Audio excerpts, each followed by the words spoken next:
ಸರ್ಕಾರ ಮಹಿಳೆಯನ್ನು ಅತ್ಯಾಚಾರ ಮಾಡಿದವರ ಅಂತ ಗಲ್ಲು ಶಿಕ್ಷೆ ಆಗಲೇಬೇಕು.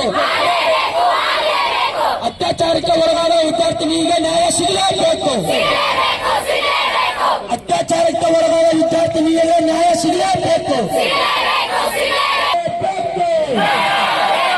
ಎಲ್ಲಿವರೆಗೂ ಹೋರಾಟ ಬೇಕೇ ಬೇಕು.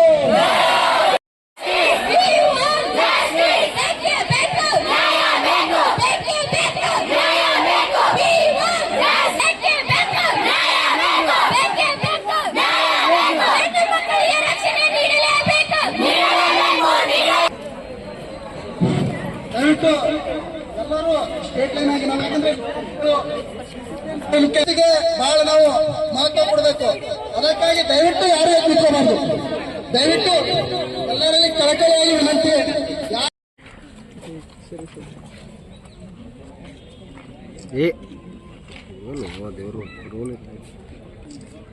ಸರ್, ಇವತ್ತು ನಮ್ಮ ಜಿಲ್ಲೆಯಲ್ಲೂ ಕೂಡ ಮಹಿಳಾ ದಲಿತ ವಿದ್ಯಾರ್ಥಿ ಪರಿಷತ್ ಜಿಲ್ಲಾ ಘಟಕ ವಿಜಯಪುರ ಕೇಂದ್ರ ಮನವಿ ಕೊಟ್ಟಿದ್ದು ಪ್ರತಿಭಟನೆ ಮೂಲಕ ಬಂದು ಅದನ್ನು ಸರ್ಕಾರಕ್ಕೆ ನಾವು ಕಳಿಸಿಕೊಡ್ತಾ ಇದ್ದೀವಿ. ಈ ಪ್ರತಿಭಟನೆಗೆ ಮುಖ್ಯ